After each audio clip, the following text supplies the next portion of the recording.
Quantas pessoas são necessárias para transformar a sua vida em uma prática espiritual? Não se incomode caso o parceiro não queira cooperar. É através de você que a sanidade, ou seja, a consciência, consegue chegar a este mundo.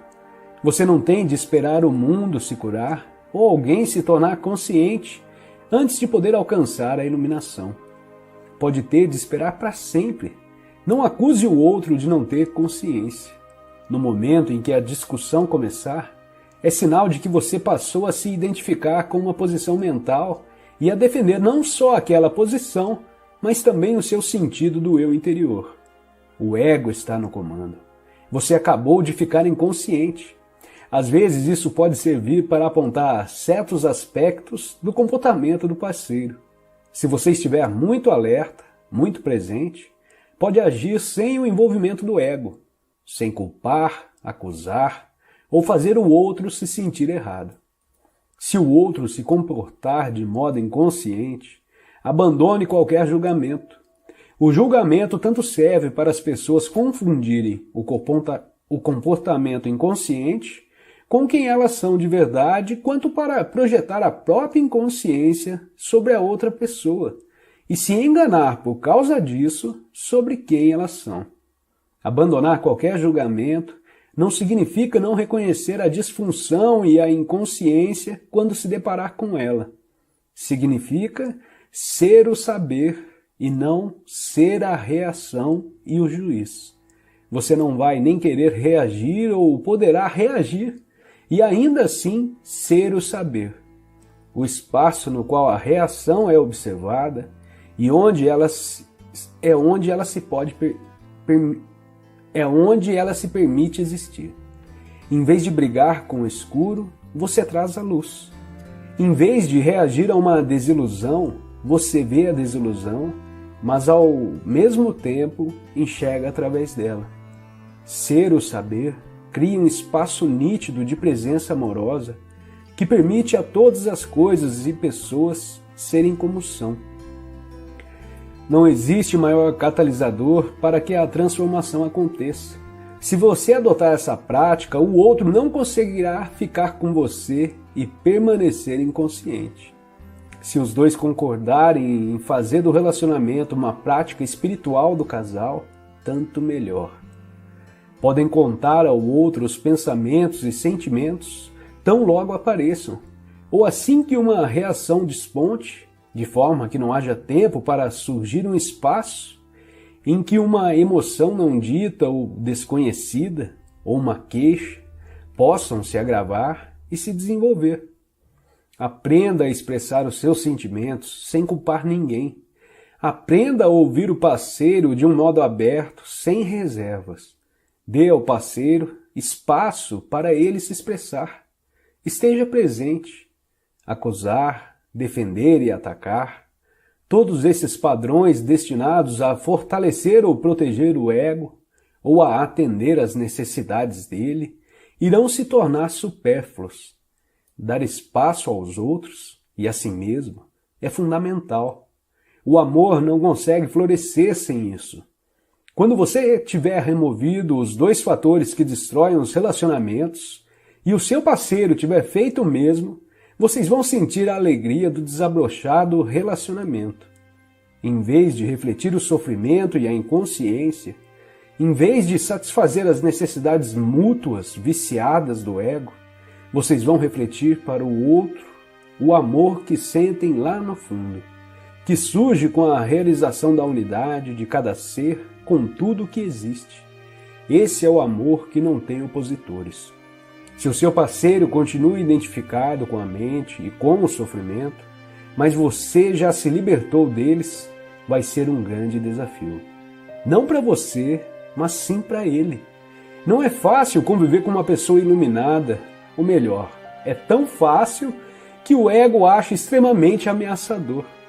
Lembre-se de que o ego precisa de problemas, disputas e inimigos para fortalecer o sentido de separação de onde tira sua identidade. A mente do parceiro não iluminado ficará profundamente frustrada porque não encontrará resistência às suas posições rígidas. o que significa que ela vai se tornar insegura e enfraquecida, além do perigo de essas posições desabarem todas juntas, resultando na perda do eu interior.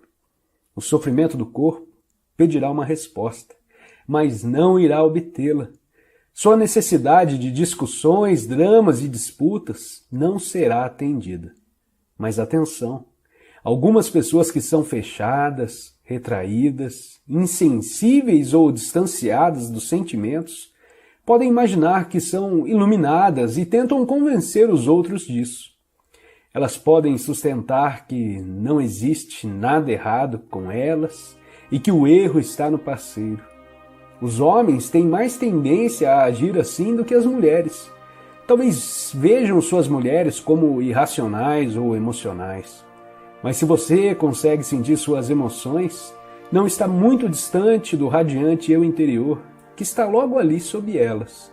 Se você age mais com a cabeça, a distância é muito maior e você vai precisar colocar emoção no corpo antes de poder alcançar o corpo interior. Se não houver uma emanação de amor e de alegria, uma presença completa e uma abertura na direção de todos os seres, então não é iluminação.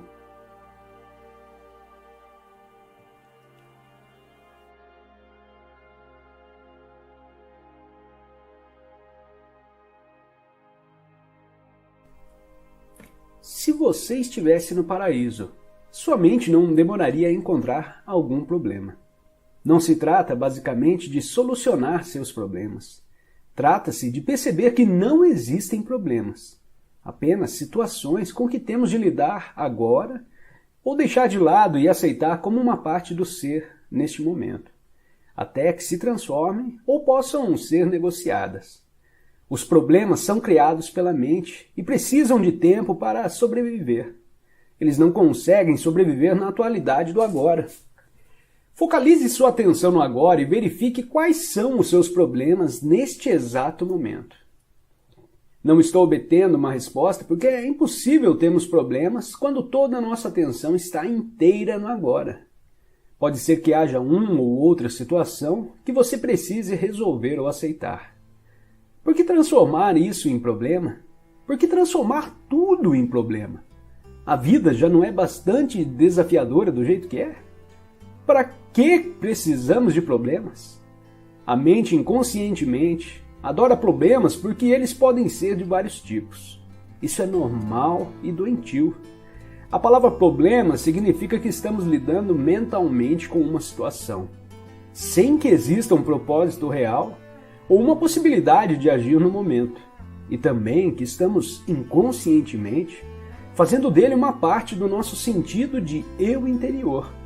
Ficamos tão sobrecarregados pela nossa situação de vida que perdemos o sentido da vida ou do ser.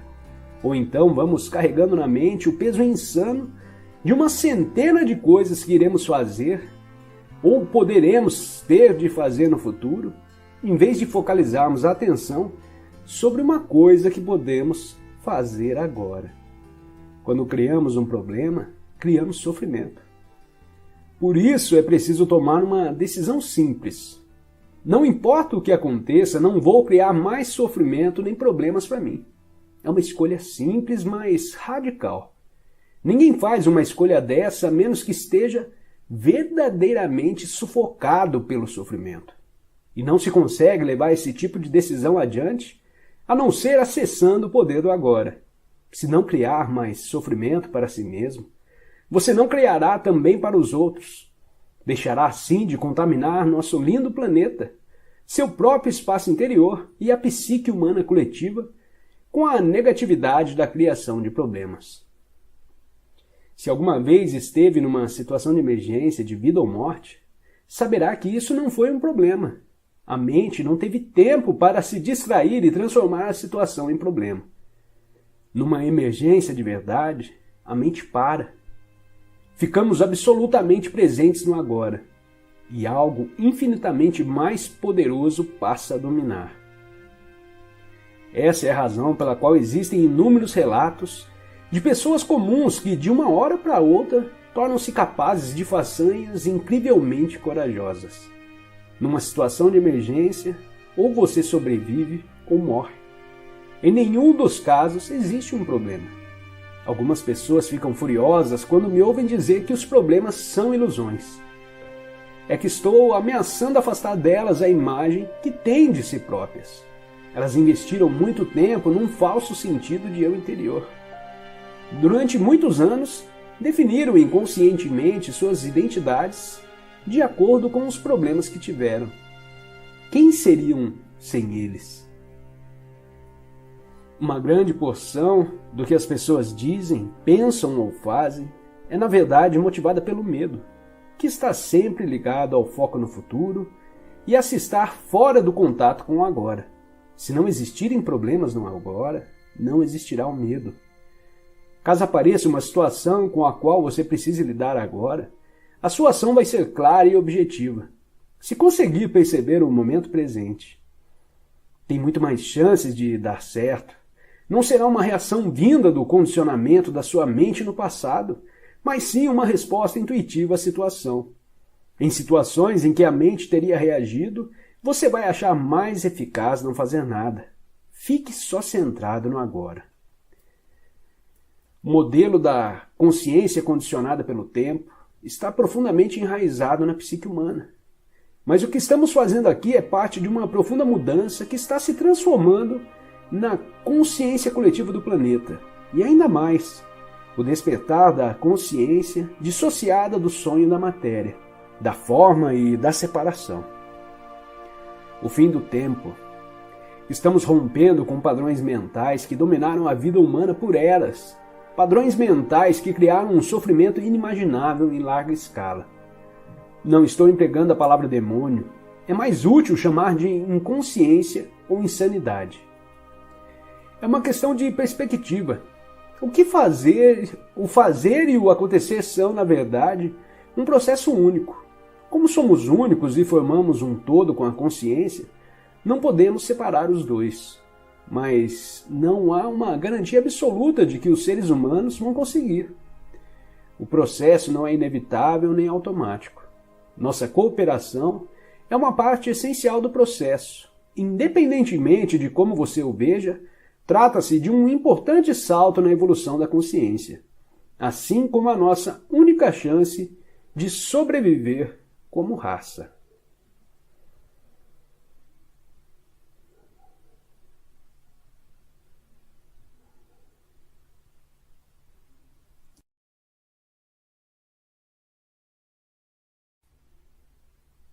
Aprenda a usar o tempo nos aspectos práticos da sua vida.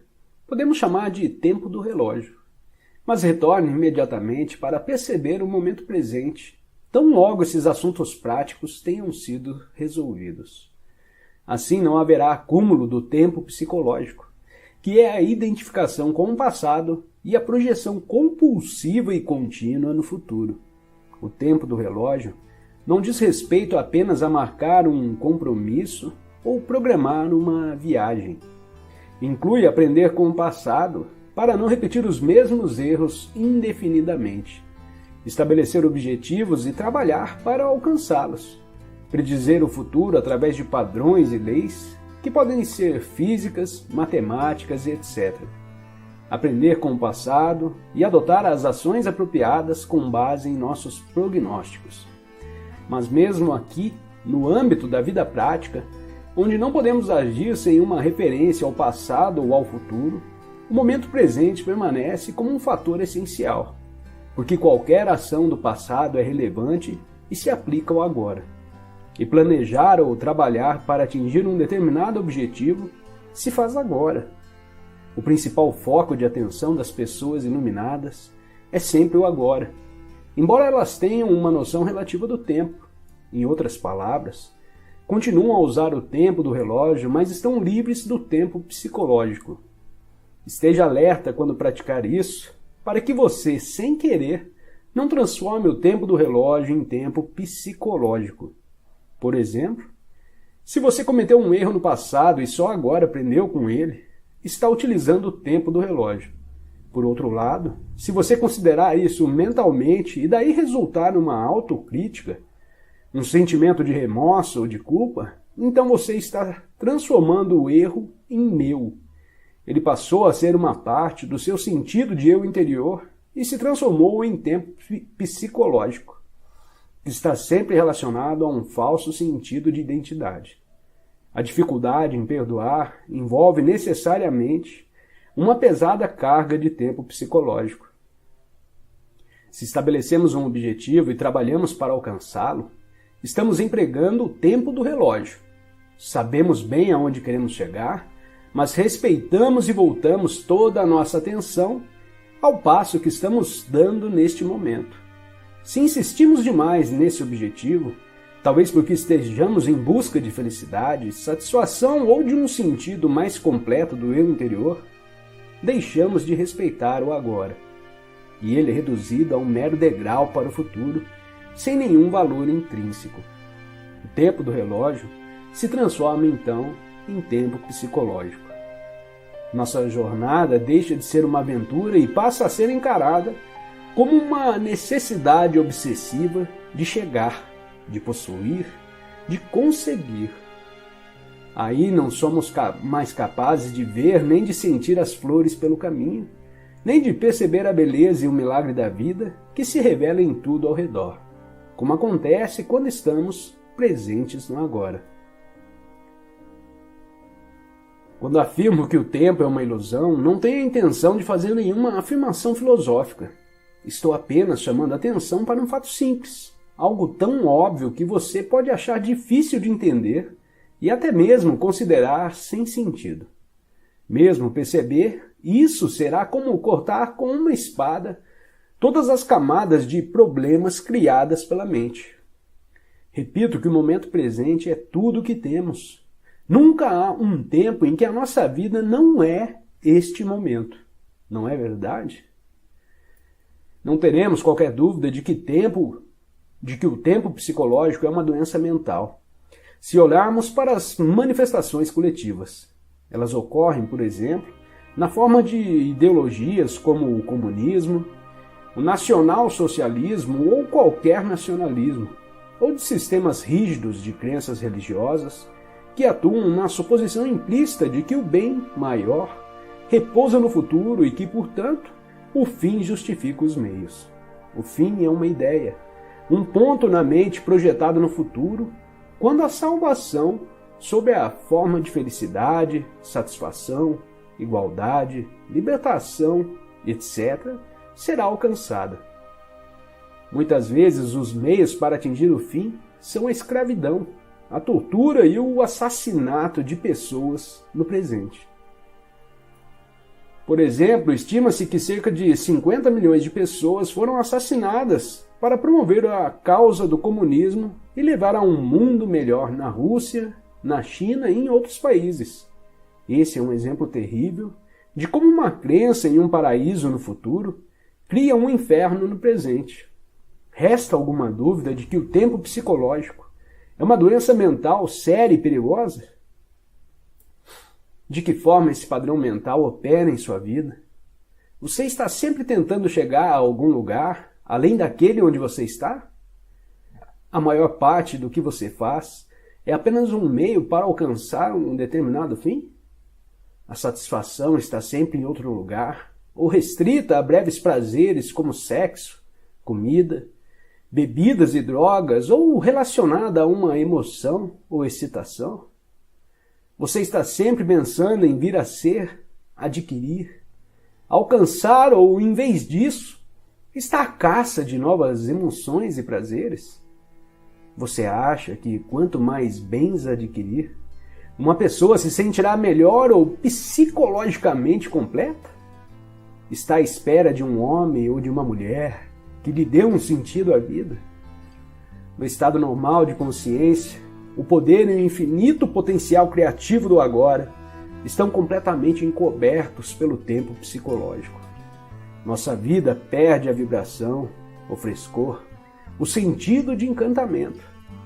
Os velhos padrões de pensamento, emoção, comportamento, reação e desejo são encenados repetidas vezes como um roteiro dentro da nossa mente que nos dá uma identidade, mas distorce ou encobre a realidade do agora.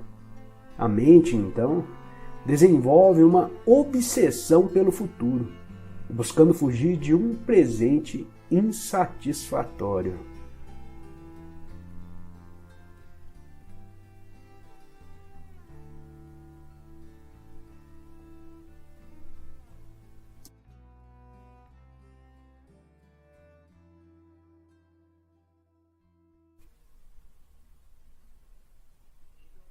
O ego vem sendo uma parte absolutamente necessária da evolução humana.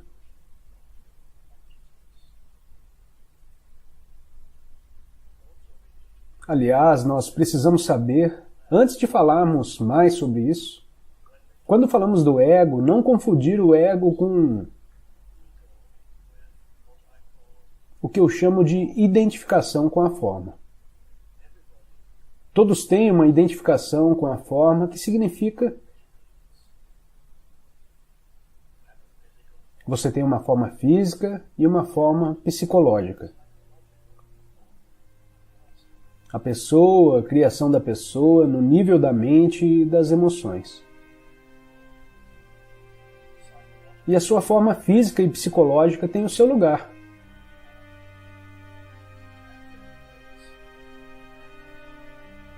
E não devem ser confundidas com um ego. Cuidar da sua forma, reconhecer e honrar isso, ou mesmo melhorar, isso é coisa boa. Você pode melhorar a sua forma física através dos exercícios e da nutrição certa. Você pode melhorar sua forma psicológica através de novas experiências. Ganhar mais conhecimento, aprender novas coisas, tudo isso é parte da sua identificação com a forma. Como identidade da forma, você não está completo ainda. Há muitas possibilidades, muitas coisas que você pode continuar fazendo.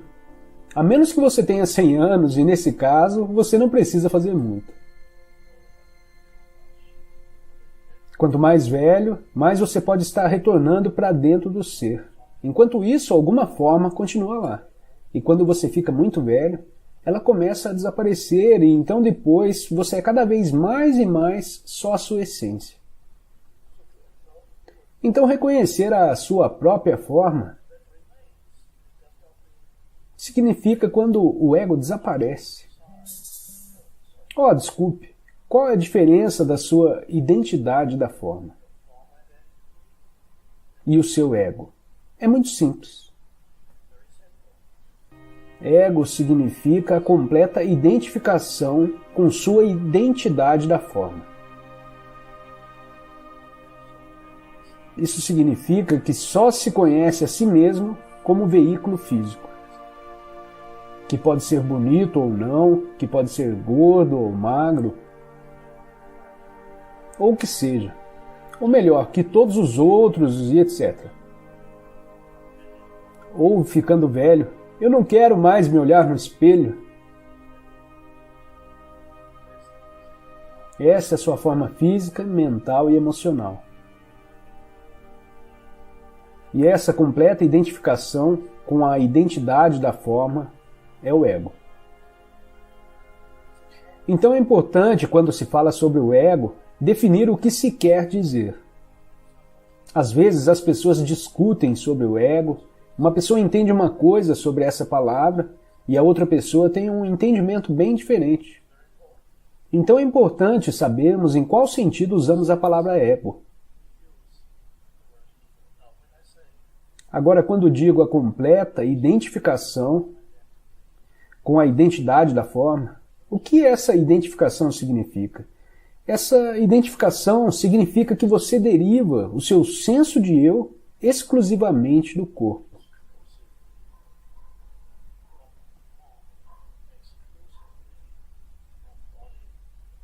Da aparência, das suas habilidades, etc.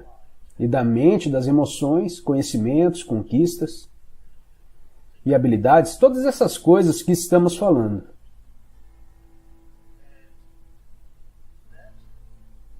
E isso é algo inevitável à medida que que a consciência humana vem crescendo. Por milhares de anos, a habilidade de pensar cresceu.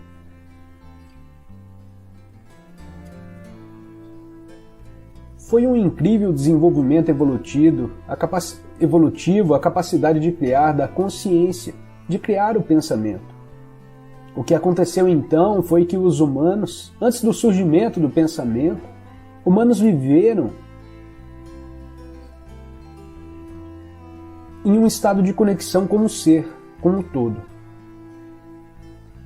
Então, muito gradualmente, eles começaram a pensar, e mesmo quando começaram a pensar, ainda não era um problema.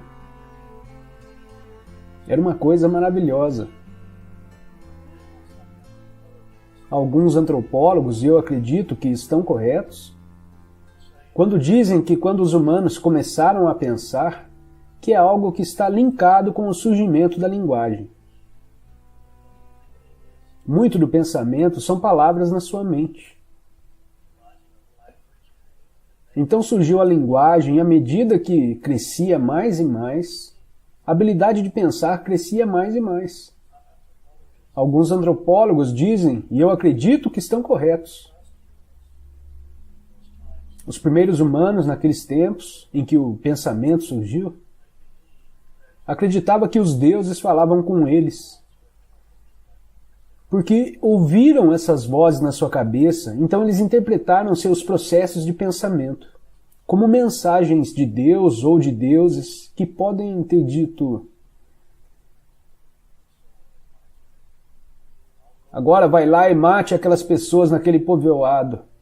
Talvez.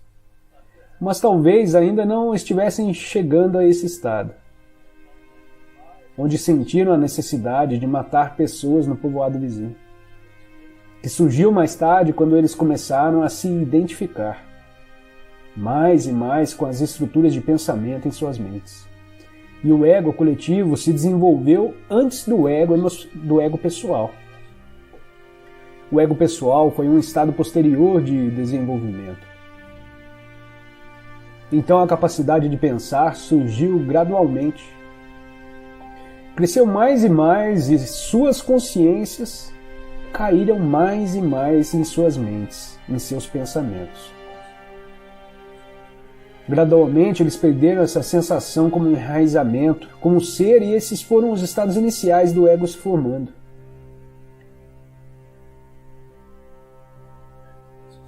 Essa é a razão pela qual eu diria que é por isso que em muitas civilizações e culturas antigas eles tiveram um mito antigo em muitas partes do mundo, chamado por diferentes nomes. E esse mito é chamado de Era Dourada. E conta uma história que era uma vez, há muito tempo, em um passado distante, em que os seres humanos eram felizes, quando tudo ia bem e a vida era fácil. E por milhares de anos as pessoas vêm contando essa história sobre esses tempos antigos. Esses eram tempos do estágio pré-egóico da consciência humana, quando existia essa conectividade.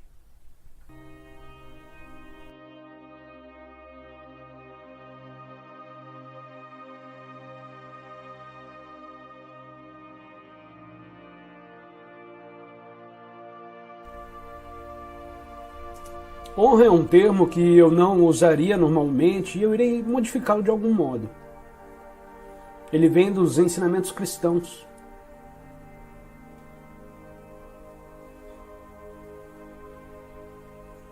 Que diz que o que você honra ou você ama não é a criatura ou o criado.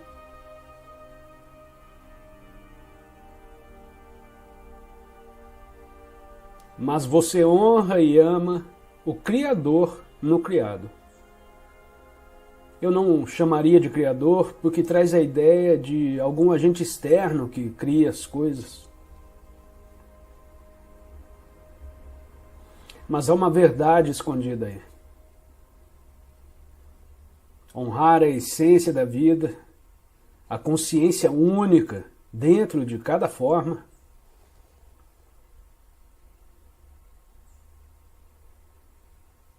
ou a forma não estaria viva como todas as formas estão. Honrar isso, mas realmente o que isso significa é um reconhecimento. Você não pode honrá-lo a não ser que haja um reconhecimento. O reconhecimento vem quando você se aproxima de alguém, ou algo, ou alguma forma de vida, sem as barreiras conceituais criadas pela mente pensante. Quando você se aproxima sem isso, vem um reconhecimento que não está no nível conceitual.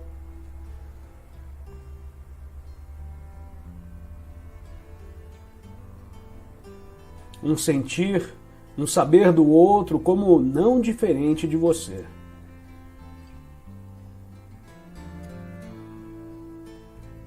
Um sentir, um saber do outro como sendo fundamentalmente você mesmo. E quando isso é reconhecido, você honra tudo no reino manifestado.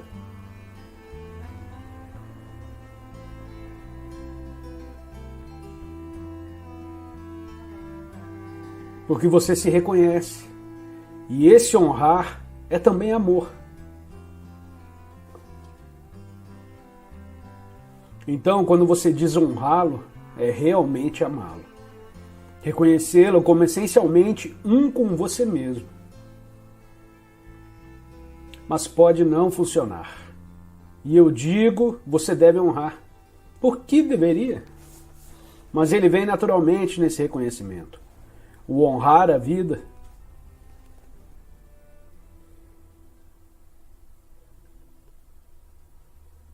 Mesmo as formas de vida.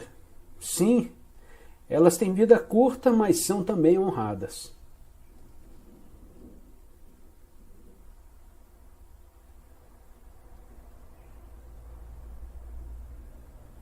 A vida dentro da forma, o grande mistério. O imanifestado dentro do manifestado.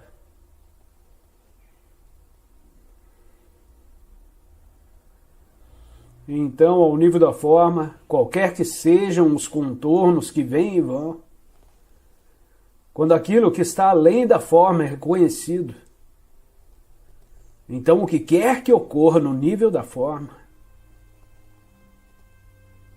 é reconhecido como somente de importância relativa e não absoluta.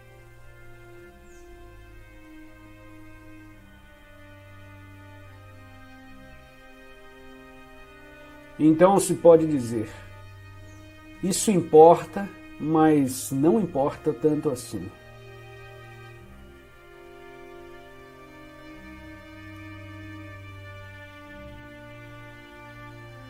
O que realmente importa é você reconhecer essa essência em torno de você e do outro.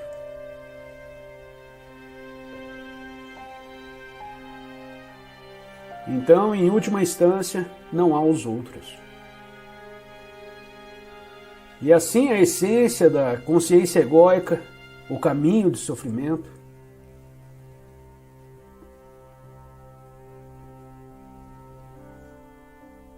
e também o caminho do mal, do que chamamos mal, é a completa identificação com a forma.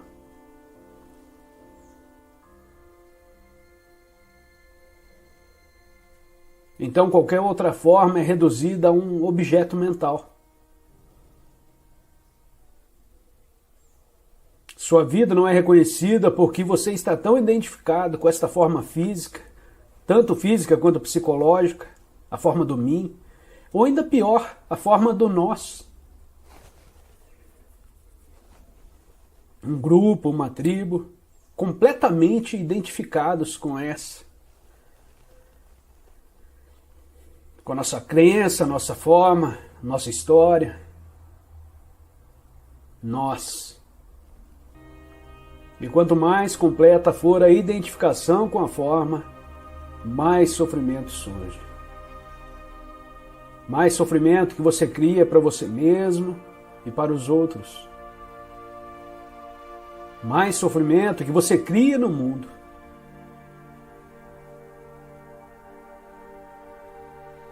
E algumas vezes as pessoas perguntam sobre a natureza do mal. E é somente isso. completamente enredado em sua própria forma.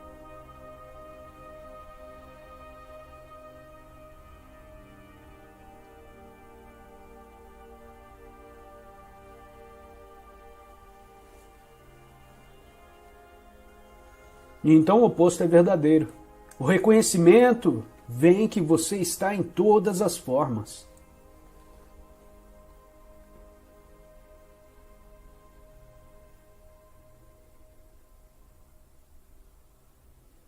Não mais enredado naquela pequena bolha.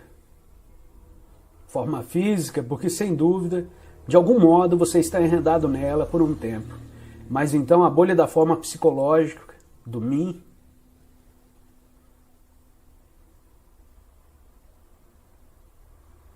ela some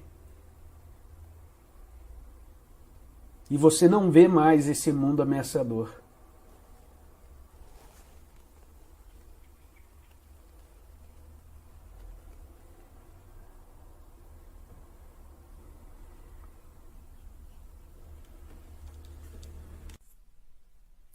As emoções negativas repetitivas podem às vezes conter uma mensagem, como ocorre com as doenças.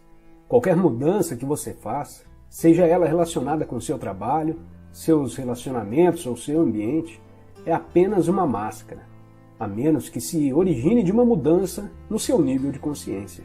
E até onde isso interessa, só pode significar uma coisa: estar mais presente. Quando você já tiver alcançado um certo grau de presença, não precisa mais da negatividade para lhe dizer o que é necessário na sua situação de vida. Mas enquanto a negatividade estiver lá, utilize-a. Use-a como um tipo de sinalizador, um lembrete para estar mais presente.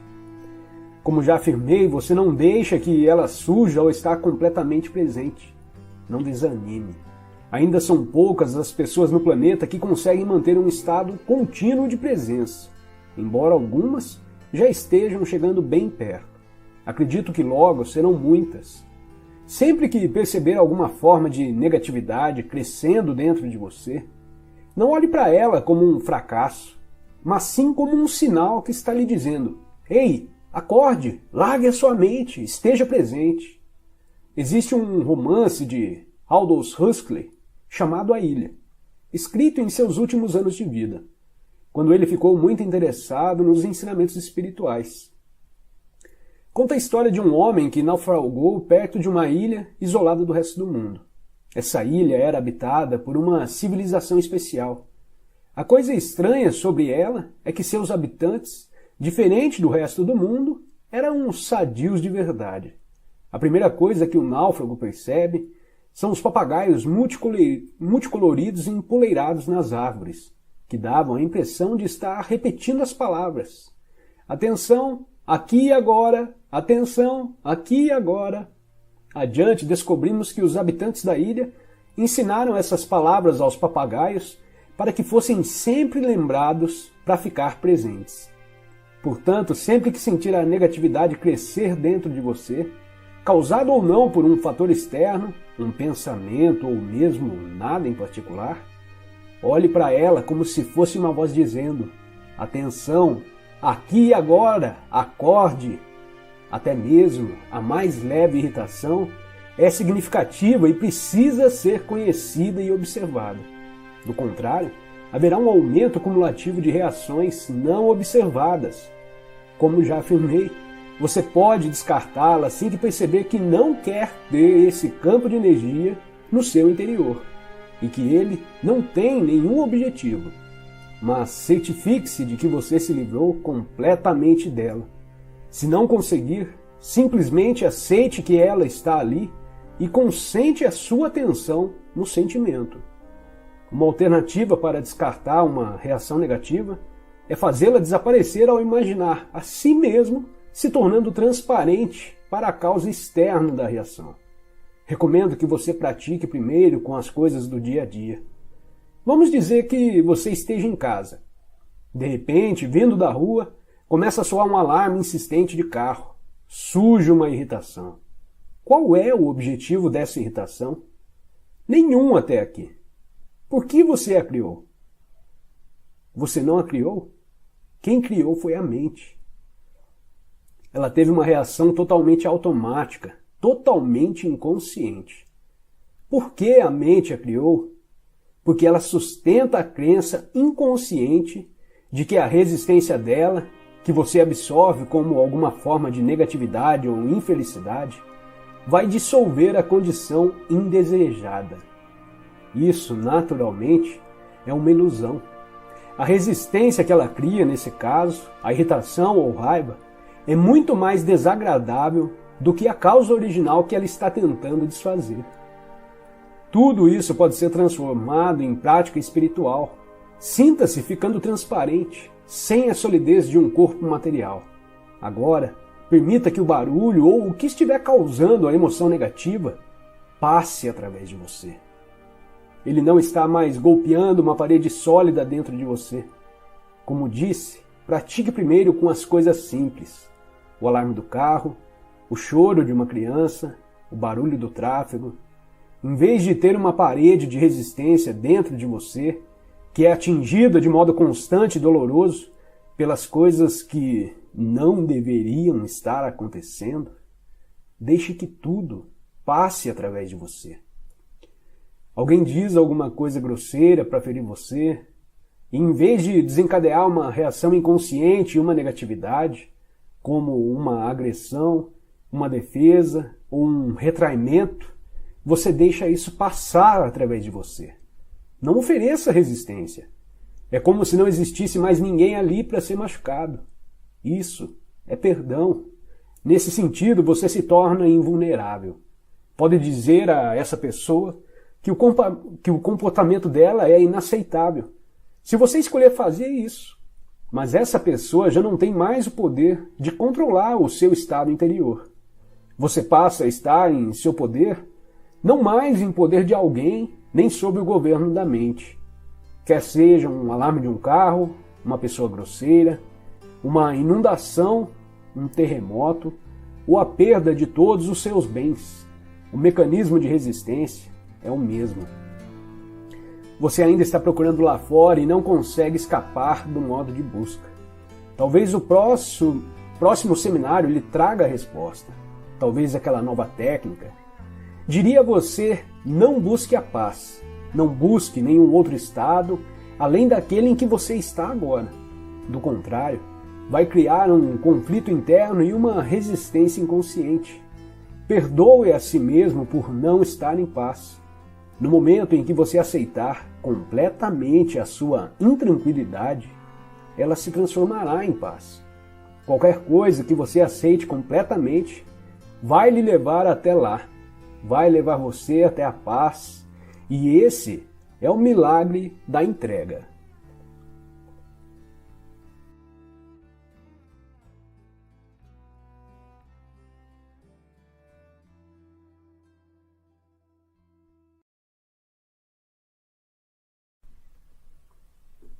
Iluminado ou não, no nível da sua identidade com a forma, você não está completo.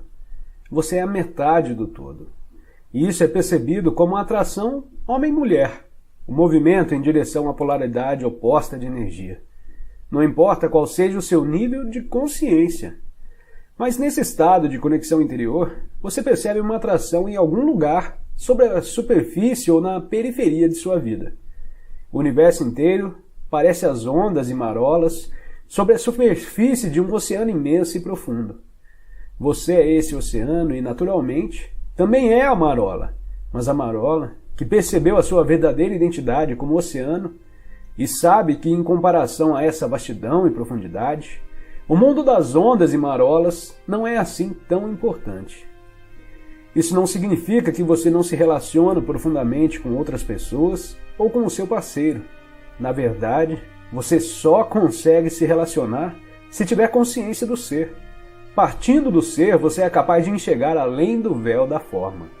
No ser, homem e mulher são uma unidade. A sua forma pode continuar a ter algumas necessidades, mas o ser não tem nenhuma. Já está completo e inteiro. Se essas necessidades forem preenchidas, será ótimo, mas não faz diferença para o seu estado interior mais profundo. Portanto, Caso a necessidade de uma polaridade masculina ou feminina não seja preenchida, é perfeitamente possível para a pessoa iluminada perceber que falta alguma coisa no nível externo e, ao mesmo tempo, sentir-se totalmente completa e satisfeita no nível interno. Ao se aproximar da idade adulta, a incerteza da sexualidade, seguida da percepção de que você é diferente dos outros, pode forçar uma desidentificação dos padrões socialmente condicionados de pensamento e comportamento. Isso vai elevar automaticamente o seu nível de consciência sobre a inconsciência predominante, onde as pessoas inquestionavelmente carregam todos os padrões herdados. Nesse sentido, ser homossexual pode ser uma vantagem. Até certo ponto, ser um estranho, alguém que não se enquadra com os outros, ou é rejeitado por eles por qualquer razão, torna a vida difícil, mas também traz uma vantagem com relação à iluminação. Ela tira você da inconsciência quase à força. Por outro lado, se você desenvolve um sentido de identidade baseado na sua homossexualidade, escapa de uma armadilha para cair em outra. Você vai desempenhar papéis e jogos ditados pela imagem mental que você tem de si mesmo como um homossexual. Vai se tornar inconsciente. Vai virar uma falsidade. Debaixo da máscara do ego, vai estar muito infeliz. Se isso acontece com você, ser homossexual virou um obstáculo. Mas sempre existe uma nova oportunidade. Uma infelicidade aguda pode ser um grande elemento despertador. Se você não consegue ficar à vontade consigo mesmo, vai procurar um relacionamento para encobrir o seu desconforto. Só que esse desconforto vai reaparecer de alguma outra forma no relacionamento. E você provavelmente atribuirá a responsabilidade ao seu parceiro. Tudo o que você precisa fazer é aceitar este momento plenamente. Você estará então à vontade no aqui e agora e à vontade consigo mesmo. Mas será que você precisa ter um relacionamento com você mesmo? Por que não ser apenas você? Quando se relaciona com você mesmo, já se dividiu em dois. Eu e eu mesmo, sujeito e objeto. Essa dualidade criada pela mente é a raiz de toda a complexidade desnecessária, de todos os problemas e conflitos em sua vida. No estado de iluminação, você é você mesmo. Você e você mesmo se fundem em um só. Você não se julga, não sente pena de si, não se orgulha de si, não se ama, não se odeia e etc. A divisão provocada pela consciência está curada. Sua maldição foi removida.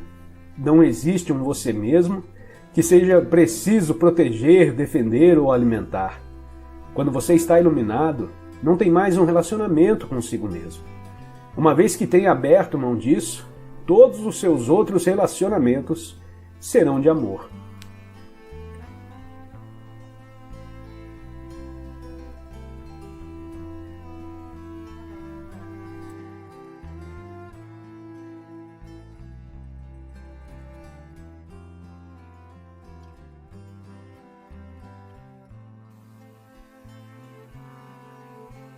Subjacente a qualquer prática está a presença.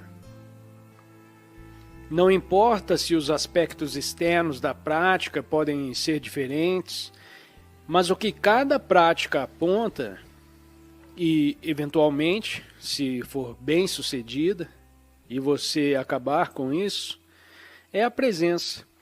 Lembre-se de nossa definição. Citei Ramana Maharishi quando lhe perguntaram como sabemos, porque essa é a sua pergunta, se estamos fazendo algum progresso no caminho espiritual. E claro, você deve se lembrar da sua resposta. O grau de ausência de pensamento é o seu critério para julgar o progresso no caminho espiritual. E isso é tudo. Então, até que ponto há espaço em você? Cessação de pensar quando não é necessário, momentos crescentes de amplidão, À medida que você evolui espiritualmente, a amplidão se aprofunda e há mais dela, de modo que, eventualmente, metade de você é amplidão. Não leve isso muito literalmente. Metade de você é espaço e metade de você é forma, mente, conhecimento e assim por diante. Se metade de você for espaço e metade for forma, você levaria uma vida muito equilibrada. E pode ser que, como no caso de Ramana Maharishi, quando ele era um garoto e acabou de passar pela experiência de morte, ele se tornou 90% de amplidão e não conseguia mais falar. Ele ainda tinha corpo, que são os 10%, e ele se sentou em algum lugar e então voltou para... Muitos poucos humanos são realmente... É difícil quantificar de qualquer forma, eu estou apenas conjecturando. É mais ou menos, quase falando metaforicamente, possuímos pouquíssimos humanos que estão totalmente equilibrados entre se mover no mundo da forma, usando sua mente e seu conhecimento, e interagindo, e estando ocupados e ativos no mundo da forma. E ao mesmo tempo, não perder a dimensão mais profunda da presença. Portanto, não tendo dois compartimentos separados em sua vida. Alguns praticantes espirituais, meditadores, desenvolvem dois compartimentos.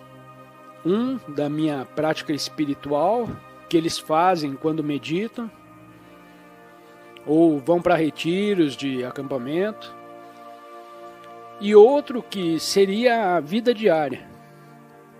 Claro, os dois precisam se unir, para que a dimensão espiritual realmente brilhe em todas as coisas que você faz. Em outras palavras, tudo que você faz, há espaço, há uma sensação de paz, que vem mesmo quando você está envolvido em atividades. Você não fica frenético, chateado com cada pequena coisa. Há um espaço em suas interações humanas. Uma sensação de presença que permeia até mesmo os seus negócios. Então é isso que Ramana Maharishi quer dizer quando fala sobre estar livre de pensar. Que amplitudes são momentos em que você está apenas alerta e presente, mesmo enquanto conduz um negócio. Há um estado de alerta e uma presença. E então você se torna mais criativo. A pessoa que criou o iPhone, bem, o homem, Steve Jobs, eu não li a sua biografia inteira. E ele tinha certas idiosincrasias pessoais que eram muito condicionadas pelo ego. Mas além do seu condicionamento egóico, ele tinha áreas em que ele era um praticante, creio eu, de zen e meditação. Ele tinha essas áreas de quietude, e delas vinha a criatividade. Portanto, ele não representou uma união completa e equilibrada. Muito poucas pessoas têm isso, uma união completa e equilibrada, do espaço e da forma. E você não precisa conseguir isso. Eu não tenho. Eu não tenho 50% de eficácia na forma e 50% de espaço. Eu tenho, eu estou apenas calculando aqui, dizendo números. Eu tenho de 80% a 85% de amplitude e de 20% a 15% de forma. Em outras palavras, eu não sou muito bom em lidar com coisas. Quando eu faço, eu sou espaçoso com isso. Minha preferência é não. Então, não sou tão equilibrado. Oprah é muito mais equilibrada do que eu. Ela é muito eficaz em fazer. tem uma energia aparentemente inesgotável. Eu não consigo acompanhá-la. E ainda assim ela sempre retorna à quietude. Então ela não se perde no fazer. Existem algumas pessoas, mas não muitas, ou para estar um pouco mais do fazer do que no ser. Mas ainda há o suficiente para mantê-la enraizada e para que seu trabalho frutifique e contribua muito para a consciência do planeta.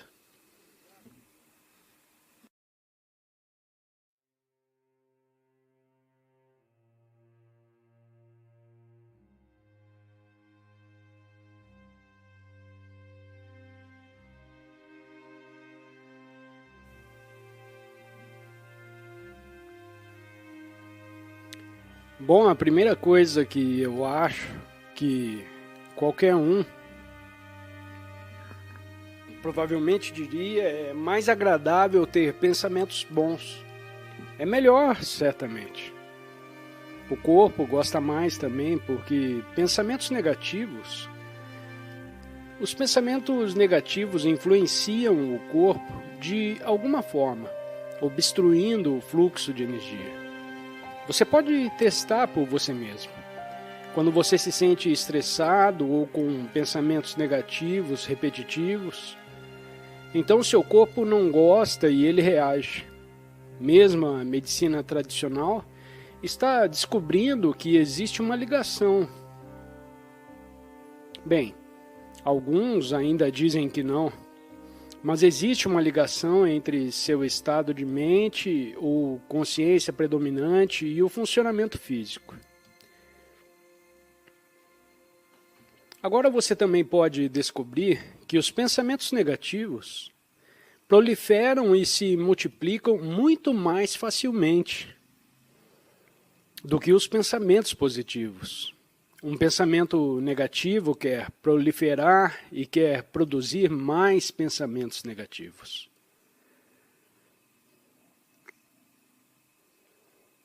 Então você pode encontrar um pensamento positivo, por exemplo, que fica muito feliz em ficar sozinho.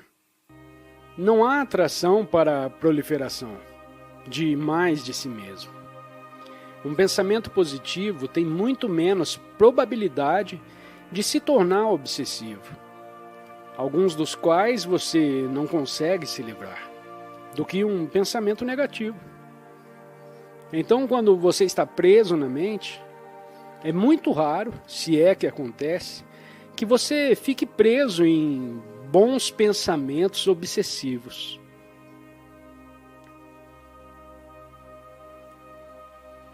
Você geralmente fica preso em pensamentos negativos obsessivos. Porque é isso que os pensamentos negativos adoram fazer. Eles adoram dominar você. Eles querem, por algum motivo. Eles são como certos insetos que de repente se reproduzem e se tornam de um, eles dão à luz a 50 novos seres, que dão à luz a outros 50 e outros 50, e de repente você tem milhões e bilhões deles.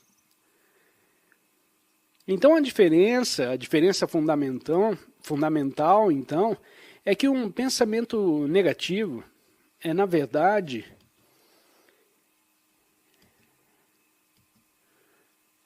algo que se prolifera, enquanto um pensamento positivo é algo que te faz sentir bem. É mais fácil experimentar aquilo que canaliza o pensamento, porque muitas vezes, depois de um pensamento negativo, você apenas experimenta a realidade do que o pensamento acabou de apontar. A vida é bela, aqui a pessoa cita como um exemplo de pensamento positivo. A vida é bela. O que há de errado com esse pensamento? Porque depois desse pensamento, você certamente terá uma certa experiência de vida sendo bela. Então o pensamento não era mais do que um ponteiro, uma placa de sinalização. E isso é perfeitamente aceitável. Você usa o pensamento como um ponteiro. Não absorve toda a sua atenção como um pensamento. Você fica muito feliz em ser apenas um ponteiro. A vida é linda e talvez nos próximos minutos você aprecie tudo o que está ao seu redor. E isso se torna uma verdadeira experiência. Então, como um ponteiro pode funcionar lindamente. E o negativo é apenas um após o outro. Ele torna-se algo obsessivo. Então, mesmo que você mude todo o seu pensamento, de negativo para positivo, o mais importante é perceber o que está além de todo o pensamento. O pensamento positivo em si ainda não é libertador. Isso não vai te libertar. Pode ser bom, mas não te liberta. Apenas quando você encontrar o lugar, além de todo o pensamento, você vai se libertar. Agora, isso te liberta de pensamentos negativos? Sim. Depois de algum tempo, os pensamentos negativos precisam da sua identificação, ou seja, da sua inconsciência, para proliferar continuamente em sua vida. E só se você se identificou com eles, você dá a eles toda a sua atenção e prática. Não só isso, você se torna eles. Eles saem da sua boca quando você fala, eles estão em seus pensamentos, eles te dominam, eles te possuem e você se torna eles. E é assim que eles continuam a crescer e tomar conta de toda a sua vida. E pode acontecer. Alguns pensamentos ou padrões de pensamentos têm a mesma função na mente humana. Em muitos casos, como um vírus tem no corpo. Um vírus pode proliferar e tomar conta do corpo. Então existem muitos vírus mentais que as pessoas são dominadas e não conseguem se livrar. Às vezes você tem esse vírus durante toda a sua vida. Pensamentos negativos, persistentes e profundamente arraigados, que ocupam toda a sua mente, ou uma seção específica dela. E às vezes o vírus que pode dominar coletivamente toda uma entidade coletiva de seres humanos, seja uma nação, uma tribo, uma religião ou uma seção dentro de uma religião. Pode ser um movimento político que de repente tem todas as respostas e quem sabe quem são os inimigos dignos. Acontece quando o nacional socialismo na Alemanha era uma infecção de um vírus mental coletivo. O comunismo soviético, que começou, é claro, com boas intenções, mas é claro que não houve absolutamente nenhuma mudança na consciência. De boas intenções não são suficientes, a menos que haja uma mudança de consciência. Boas intenções o levarão a mais sofrimento. Se não houver mudança na consciência, então o comunismo soviético tornou-se uma coisa terrível e assumiu novamente um vírus mental coletivo. A China, sob Mao Tse-tung, um vírus mental coletivo. Milhões e milhões morreram na China, no comunismo. Obviamente, na Alemanha nazista, milhões e milhões morreram. As crianças denunciariam seus pais. Se uma criança estava infeliz com seus pais, alguém na escola dizia: meus pais estão dizendo isso e aquilo, e no dia seguinte eles eram levados para um campo de trabalhos forçados e nunca mais eram vistos. Loucura total, então, coletiva. As flores foram declaradas ilegais. Eles tiveram que arrancar todas as flores. Infecção burguesa, não queremos flores. E muitas incontáveis coisas já aconteceram e foram controladas por um padrão mental. Uma nação inteira sendo controlada por um padrão mental, obcecado por certas formas mentais. E muitas passagens, durou algumas décadas, e a União Soviética, o comunismo, durou bastante, nacional-socialismo, a ascensão de 1000 anos, durou, 15 anos ou algo assim. Então, segue seu curso. Então, com uma infecção por vírus, depois de algum tempo, o vírus desaparece e uma aparência de sanidade retorna. Certamente, sanidade em comparação com o que havia antes. Ainda existe a insanidade normal, que faz parte de um estado normal de consciência, mas não a inconsciência extrema, que pode assumir quando uma forma de pensamento se torna um vírus. E claro, isso acontece com os indivíduos. Eles então interpretam o mundo através de seu vírus mental. Você pode ter certas ideias. Se você ficar muito na internet, você pode ver coisas que acontecem de repente. A infecção do vírus pode acontecer procurando certas coisas na internet. E você certamente acredita totalmente no que isso te diz. Pode ser uma fantasia total, mas parece tão convincente. Se torna uma forma de pensamento em sua mente e a partir daí cresce. E depois disso, você só tem contato com aquelas pessoas que também estão infectadas por aquela forma de pensamento. E você pensa que se tornou então a sua realidade. Esse é o caso de muitas teorias da conspiração. Eu não estou dizendo que uma entre 10, 20 ou 50 teorias da conspiração pode não estar correta. Pode estar, mas muitas delas são construções fictícias, mas culturais. O mundo é muito insano, então provavelmente é mais insano do que você imagina. E isso inclui particularmente políticos e jogos de poder político.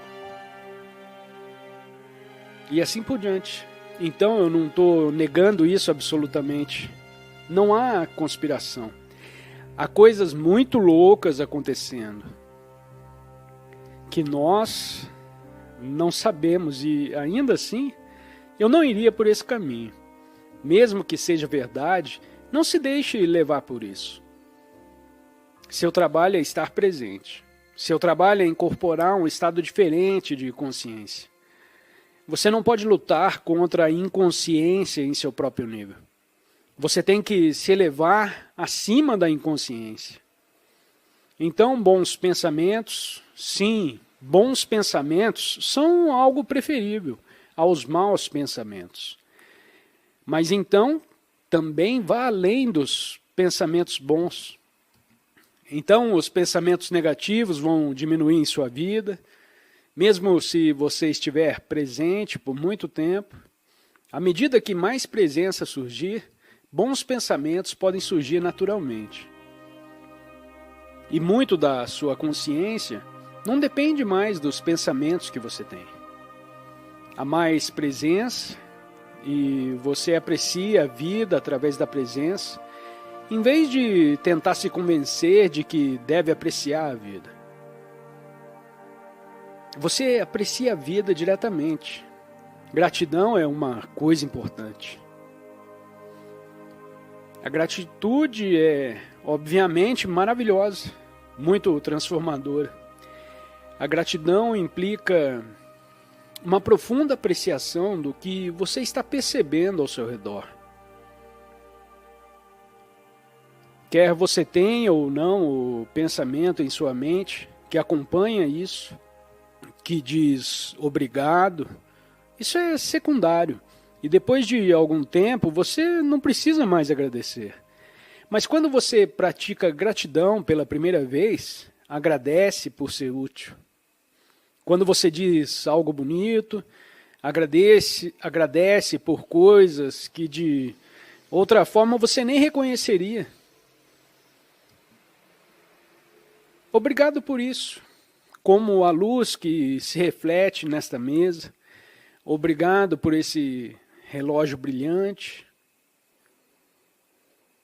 Eu sei que não é ouro verdadeiro, mas ele brilha muito lindamente. Obrigado por esse copo de água, essa substância incrível. Tem pequenas bolhas nela. Eu posso olhar para ela, beber, ela está viva. É uma coisa incrível. E você pode apreciar. É cheio de luz, uma substância leve, vivificante. Se você diz obrigado ou não, depende de você. Agradecer não é o principal ato. O ato é de lhe dar atenção, ou seja, novamente, é perceber através da presença. Então tudo é algo a ser valorizado. O que está ao seu redor. Então, isso é maravilhoso.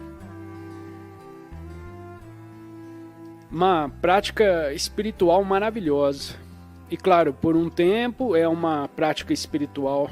Então se torna uma segunda natureza. Que é assim que você vive.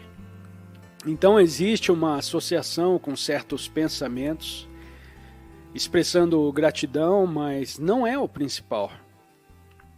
Os pensamentos são mais como indicadores para o que está além do pensamento. Mas na vida de muitas pessoas, no início da prática espiritual e da realização, é que elas repentinamente percebem o quanto ficaram presas em pensamentos negativos nos últimos anos. E de repente elas acordam para os seus próprios processos de pensamento, enquanto eles ainda estão presos em seus próprios processos de pensamento. Esse é o começo do despertar espiritual. Se você perceber que tipo de processo de pensamento tem predominado em sua vida, nos últimos anos e todos os dias, através dos quais você interpreta outras pessoas, o mundo, você mesmo, sua vida e assim por diante, isso é um salto incrível, porque implica que certamente a consciência ou a presença emergiram.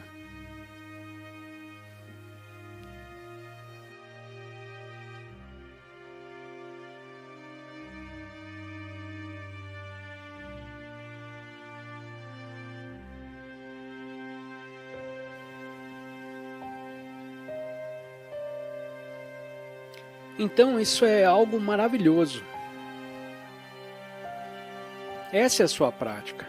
Não importa onde você pratica ou seja o que for. Onde quer que você esteja em sua vida, você pode praticar. Cada situação, cada momento são as duas dimensões.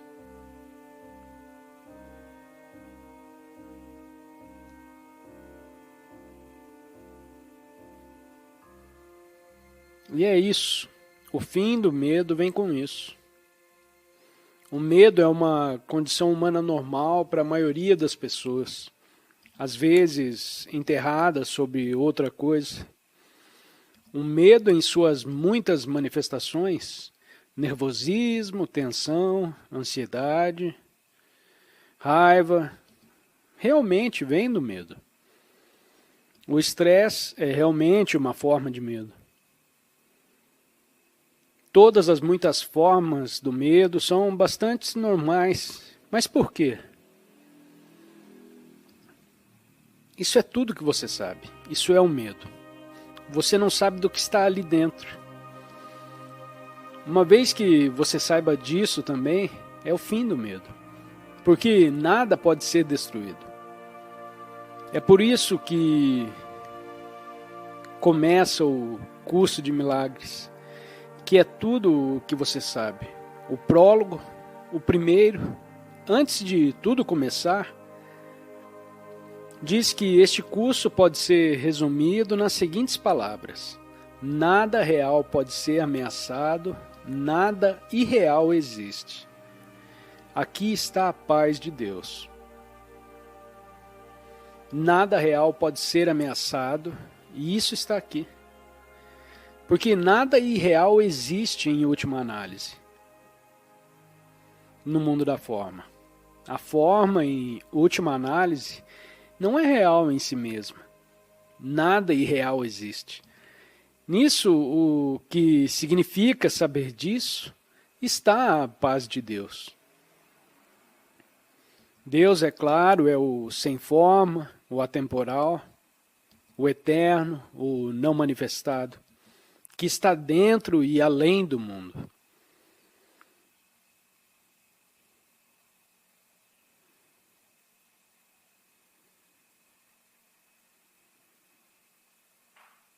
Alguns de vocês, como mencionei anteriormente, são capazes de sair de suas mentes e podem praticar isso por meio de uma escolha consciente: estar presente.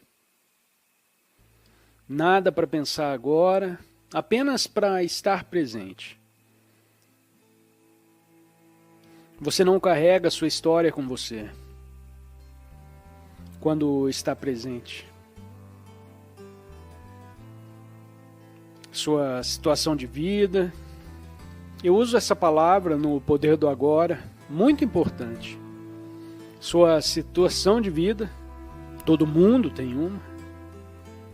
Passado, futuro, relacionamentos, trabalho, saúde, finanças, onde você mora, o que acontece com você e toda a sua situação de vida. Você tem uma vida. Você está aqui, você tem uma situação de vida. Claro que tem. Mas você também tem. Não é que você tenha uma vida, você é a própria vida. E quando sua situação de vida é tudo que você sabe sobre si mesmo, que é outra forma de colocar essa percepção, é tudo que você sabe, então você sente falta da vida. Agora, você é muito bom em lidar com sua situação de vida, mas sente falta da vida. Você faz todas as coisas certas, mas isso nunca te leva a lugar nenhum, porque você sente falta da vida. A vida é agora, e a vida não está no fazer. A vida está no ser, no agora. Saia do pensamento para uma grande quietude, se você puder.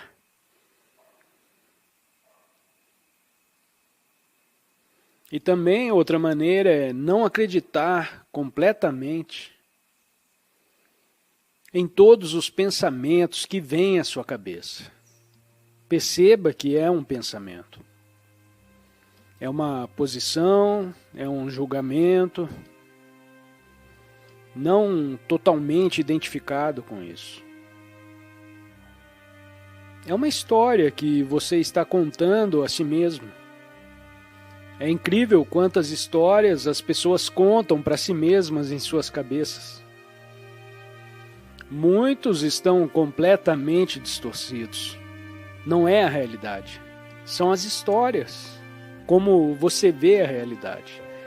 A realidade costuma ser muito mais simples e benigna que a sua história.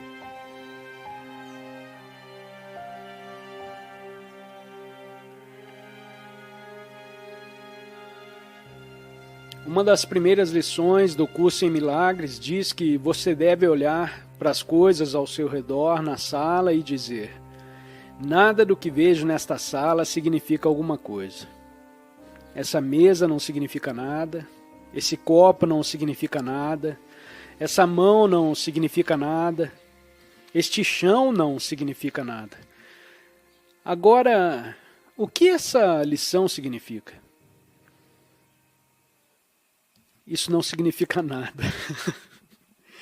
O que isso significa é que está tentando apagar a conceituação contínua da realidade, com rabiscos em um quadro negro.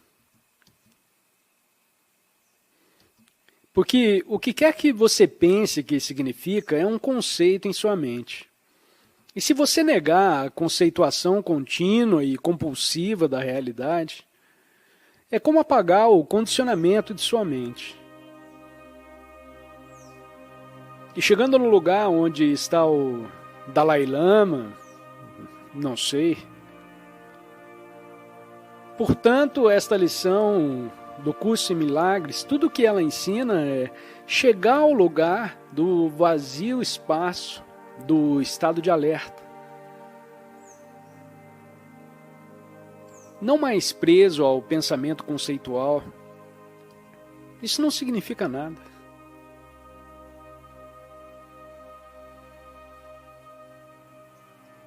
E é claro que é outro você. Você está se movendo para uma dimensão diferente, vivendo dessa maneira. É só você habitar e de repente a vida se abre. E toda a estreiteza que a mente lhe impôs se dissolve e a vida se torna espaçosa. Porque você encontrou o espaço interior. De repente há um espaço para a vida. E não mais um lugar ameaçador. O que a vida vai fazer? De onde vem minha próxima ameaça?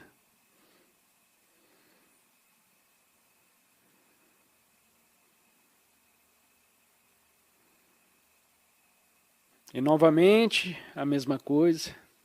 Por exemplo, há todo um ensinamento espiritual baseado em negar a realidade de sua história. Os ensinamentos de Byron Katie são baseados no simples fato de negar sua história de como eu sei. Eu realmente sei que isso é verdade? Não, eu realmente não posso saber disso. Então você chega ao mesmo lugar onde está o Dalai Lama. Eu não sei.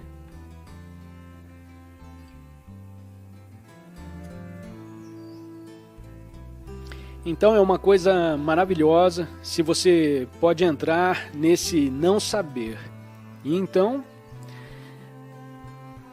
mas é apenas não saber do ponto de vista da mente conceitual. Você está realmente conectado com uma inteligência mais profunda, incondicionada. E se você realmente precisa saber alguma coisa, a coisa vem. Mas vem da amplidão do não saber.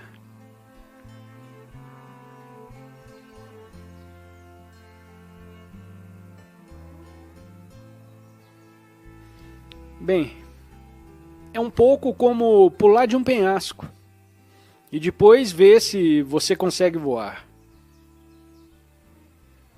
Pro ego é um pouco assim. O ego diz, ei, não vá por aí, amigo. Porque o ego resolveu tudo. Ele explica o todo, tem a sua filosofia de vida. Pode ser muito defeituoso, uma filosofia muito limitadora. Mas tem algum tipo de filosofia de vida. Cada pessoa tem sua história, através da qual interpreta a realidade. E geralmente não é uma obra de ficção agradável. Mas pelo menos você acha que sabe. Isso lhe dá uma base ilusória. E claro, o ego pensa, não posso, se eu abrir mão disso eu não vou saber mais nada. O que, de certa forma, é verdade, mas não totalmente verdade. Em um sentido mais profundo, você apenas abre mão de uma distorção da realidade, criada pela mente condicionada, que faz parte da mente humana coletiva, em qual o seu atual estado de evolução. E assim a mente coletiva, da qual sua mente faz parte, criou esse mundo feito pelo homem, que está cheio de problemas. E eles parecem ser que surgem um após o outro. Quando você pensa que uma coisa é melhor agora, de repente, oh meu Deus, agora é economia. Ferrou. E é isso. Então é isso, e vem outra guerra. E é sempre assim.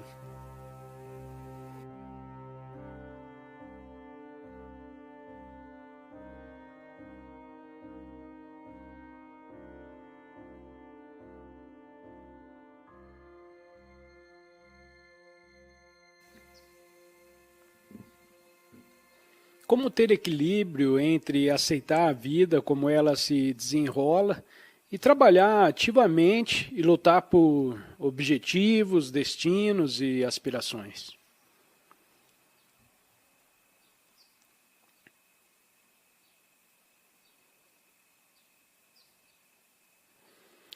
Bom, aceitar a vida como ela se desenrola, é claro, é a base para uma vida consciente e sã, aceitando tudo o que se desenrola no momento presente. Não há mais nada. Essa é a base.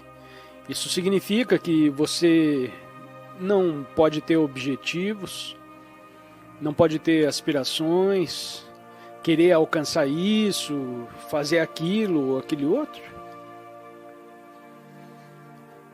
É perfeitamente compatível com aceitar o que está surgindo nesse momento. Uma diferença entre o estado inconsciente que nega esse momento e quer fazer dele um meio para um fim o tempo todo. A diferença, então, é qual é a motivação para o seu fazer. Se você nega esse momento, nunca consegue abraçá-lo, honrá-lo, apreciá-lo. Então a motivação para a sua ação é basicamente a insatisfação com o que é. E a ação é encarada como uma possível forma de superar o descontentamento e a insatisfação que você sente com o momento presente. E esse é um padrão muito normal e para muitas pessoas é isso que as motiva. Eles não se sentem bem o suficiente. Eles sentem que há algo fundamentalmente faltando em suas vidas. Eles não se sentem reconhecidos, eles não se sentem amados, tanto faz. E assim eles tentam encontrar algo, conseguir algo que lhes traga aquilo que eles sentem que está faltando. Eles não percebem que não vai funcionar. Você precisa começar com a base para a sua vida, que é esse momento, e se aprofundar nisso e ficar bem com isso, amigável com isso. Perceba que é a única coisa que existe, apenas esse momento. Nada jamais existe que não seja esse momento. Portanto, você também pode se tornar amigo dele e apreciá-lo, olhar em volta e ver como está tudo bem. Esse momento está realmente bem. E se não estiver tudo bem, você ainda pode dizer: bem, é isso que está acontecendo agora. Algo dá errado e isso é o que é. Então as coisas virão, coisas que você quer fazer. De repente surge uma ideia, ou você precisa fazer algo para ganhar a vida. E desse estado de se tornar com o ser do momento presente, algo surge e quer tomar forma no mundo, que talvez você queira criar. Então você o cria com a alegria de fazer, em vez de um sentimento de falta, de que precisa de algo para se tornar completo ou feliz. Assim a motivação muda de carência, de descontentamento, para a alegria de fazer. Você não está mais estressado. O estresse é um sinal de que você perdeu o momento presente. O momento seguinte se tornou o mais importante do que a sua própria vida. O próximo momento ele pode ser apenas um pensamento. Então o futuro é um pensamento na sua cabeça e nada mais. Me avisem se eu estiver errado. Se você conhecer o futuro, me avise. Então, você tem que, em sua própria experiência, você tem que ver se eu estou certo. Se o futuro pode realmente ser o que parece tão importante. Mais importante do que esse momento? Com certeza, não é? Bem, se é tão importante, então onde está? Alguma vez ele vem? Como eu disse, deixe-me saber se você encontrá-lo. Você não vai, é claro. Há apenas esse momento. Portanto, essa deve ser a base para a sua vida. E para abraçar o ser desse momento. Como você pode fugir disso?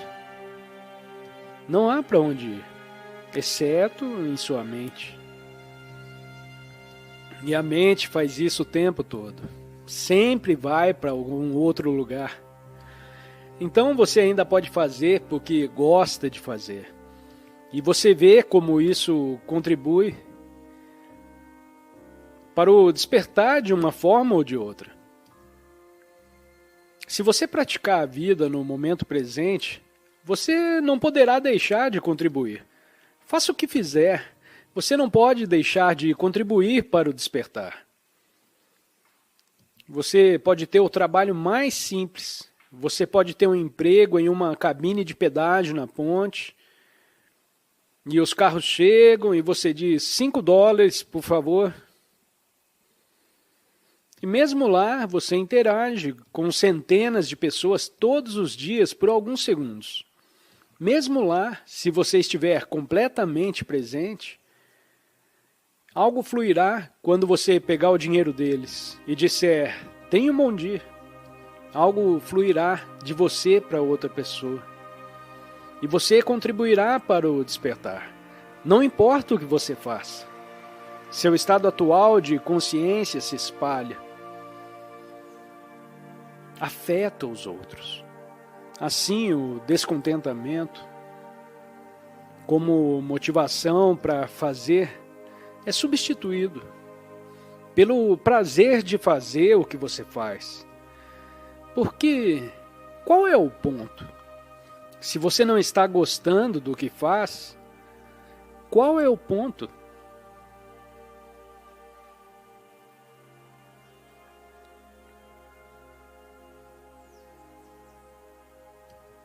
Agora, às vezes, você pode dizer, não posso gostar disso. Mas você pode se surpreender com quantas coisas você pode gostar de fazer. E definitivamente, se você achar que absolutamente não pode desfrutar de algo, seja qual for o seu trabalho, então é claro que você precisa sair e não ficar com a infelicidade. Viver com a infelicidade e fazer algo que você não pode tolerar. E se render e fazer, se não com alegria, pelo menos em estado de aceitação.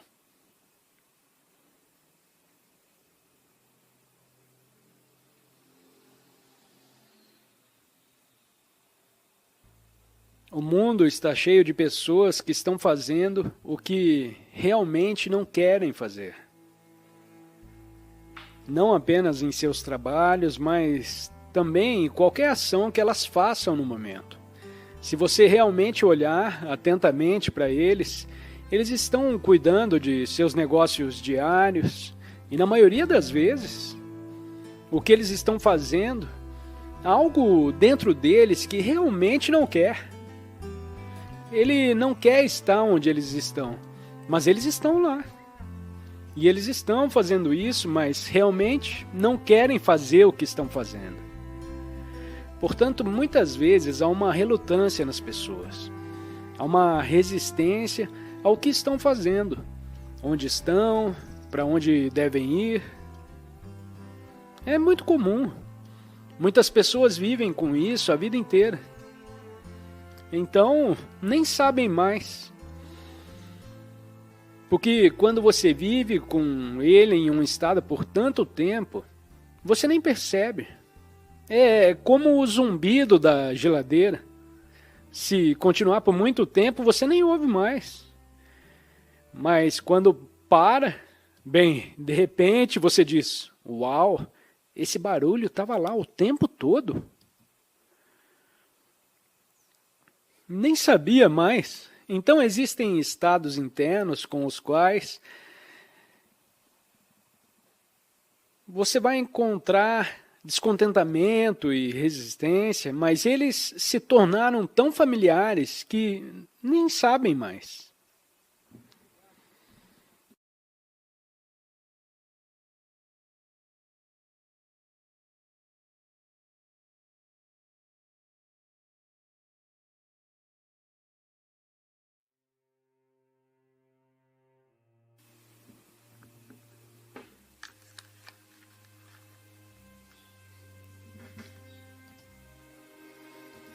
Posso entender o desapego aos objetos, mas não consigo compreender o desapego aos meus filhos ou família. Como alguém pode ser desapegado daqueles que amamos?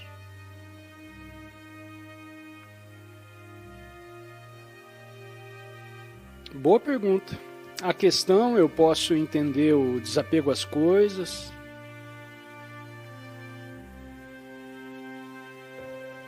Agora, o desapego às coisas, vamos falar um pouco sobre isso.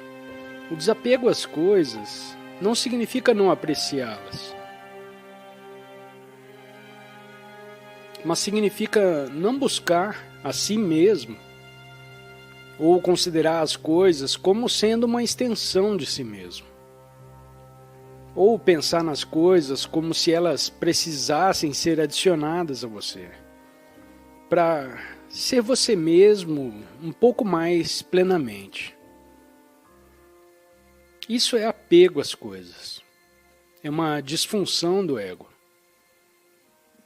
Mas de uma forma em que o ego sobrevive. E não é agradável porque você sempre precisa de mais e nada realmente te satisfaz. Se alguma vez você compra algo e busca algum tipo de autossatisfação através disso, muito rapidamente você percebe que não funciona. E então você procura por outra coisa. No entanto, existe uma forma de apreciar as coisas. Coisas bonitas ou coisas simples. Apreciar não é ser apegado. Você pode amar, até mesmo amar um móvel, ou seja lá o que for. Um pequeno objeto, ou um pedaço de pano. Algo que você veste também. Não estou dizendo que tudo isso precisa desaparecer.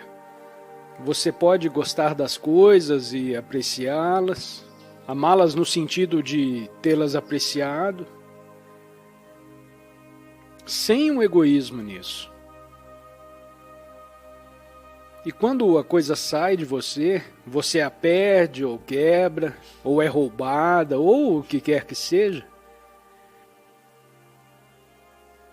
sem um apego você dirá: pá, é uma pena. Mas não há reação e nem dor. Você é capaz de deixar ir. E isso é um sinal de que algo que você apreciou, e mesmo que essa coisa não esteja mais lá, bem, está tudo bem. Agradeço sempre, desde que comecei nos meus... entre os 30 anos e... bem, até os 30, eu não sei, 36, meu principal meio de transporte era a bicicleta.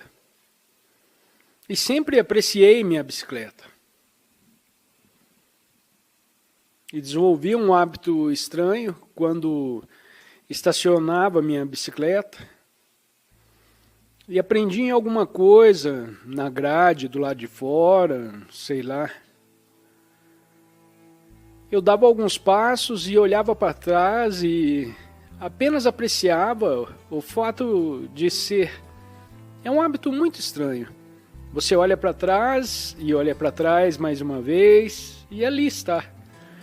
E às vezes as pessoas perguntam por que você está olhando para trás, para sua bicicleta. Você está orgulhoso disso? Bem, não era uma bicicleta particularmente especial, era uma bicicleta normal. Não, eu apenas agradeço por estar lá. E um dia eu peguei um carro, alguém me deu um carro velho, e então eu emprestei minha bicicleta para alguém, e de repente essa pessoa veio e me disse: sinto muito por ter perdido sua bicicleta. Foi por alguns minutos e agora se foi. E eu já havia passado por uma mudança na minha consciência. Então eu disse: está tudo bem, se foi. Não há nada que possamos fazer sobre isso. Espero que mais alguém aprecie isso agora. Então desenvolvi o mesmo hábito com o meu carro antigo. Eu olhava para trás quando estacionava, olhava para trás e apenas apreciava ele estar lá. E eu faço o mesmo agora que tenho um carro muito melhor. E agora com meu carro bom, as pessoas acham que devo estar orgulhoso desse carro ou algo assim. Mas não é isso. Eu fiz o mesmo com a bicicleta. É um hábito estranho. Eu não estou recomendando a ninguém que faça isso. Mas é uma maneira pela qual apreciei sua existência.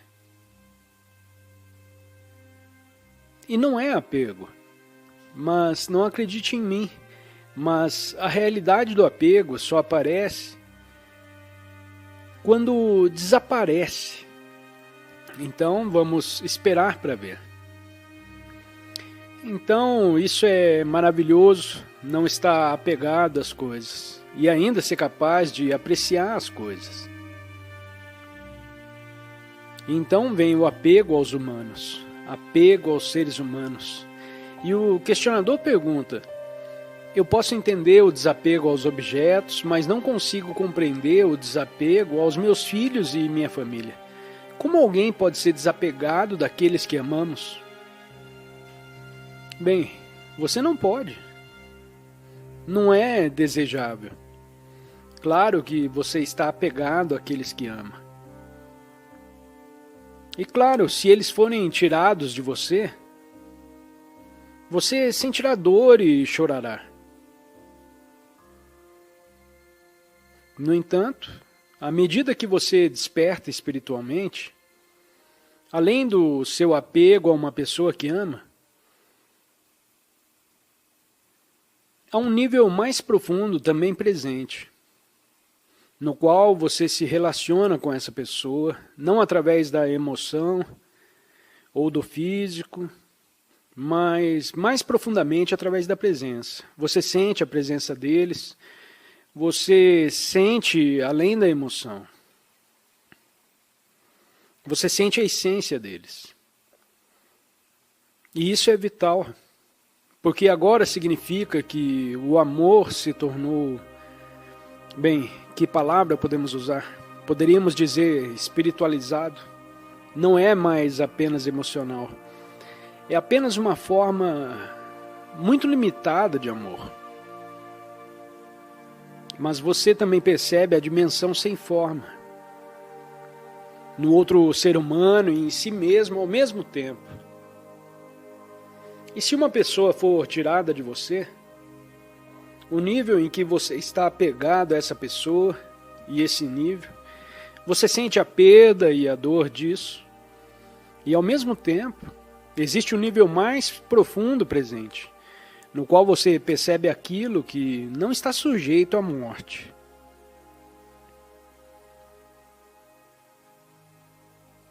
Existe uma vida interna ali, existe um nível em que a essência daquela pessoa, você sabe além das explicações, é eterna.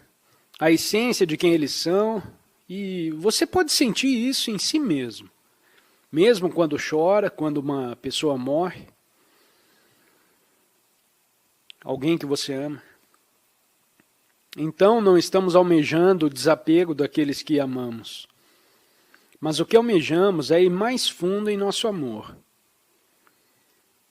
Para que não haja apenas um nível emocional ou físico, mas um nível mais profundo de verdade. Em última análise, isso é o verdadeiro amor.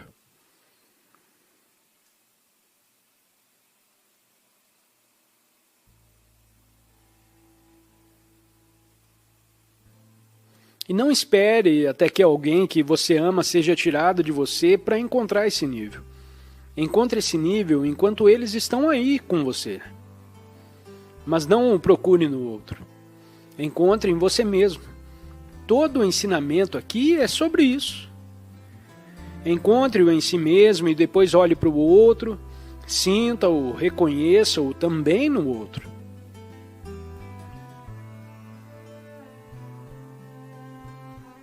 Portanto, há momentos em que você pode se relacionar com um ente querido, e isso é uma parte importante do relacionamento. Não através de palavras e pensamentos, não através da fisicalidade, não através da emoção. Eles estão lá, mas de vez em quando relacione-se com outro nível, o nível mais profundo do que o físico. Toque, olhe, mais profundo do que palavras, mais profundo do que os pensamentos, mais profundo que a emoção que você sente, a proximidade. Então você vai para isso. Isso é possível? Sim. Esteja com outra pessoa no estado de clareza da presença. Apenas consciência de espaço absoluto. Olhe para o outro com consciência ampla.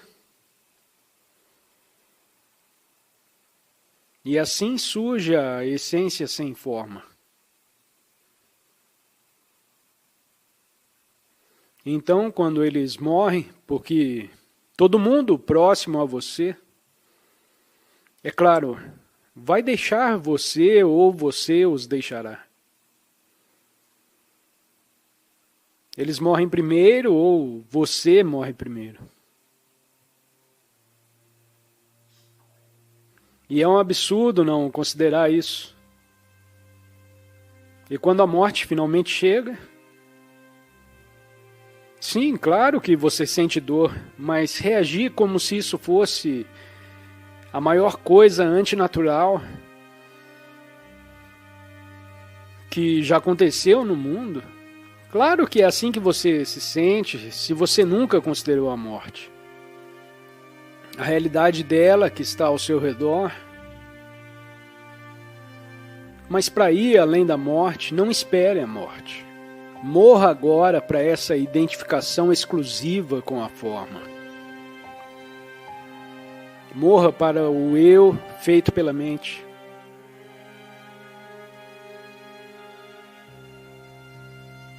E então, quando a morte chegar, você chorará e sentirá uma profunda paz ao mesmo tempo. Parece quase paradoxal, mas eu já passei por isso. E conheço outros que passaram. Você chora e sente uma paz profunda ao mesmo tempo.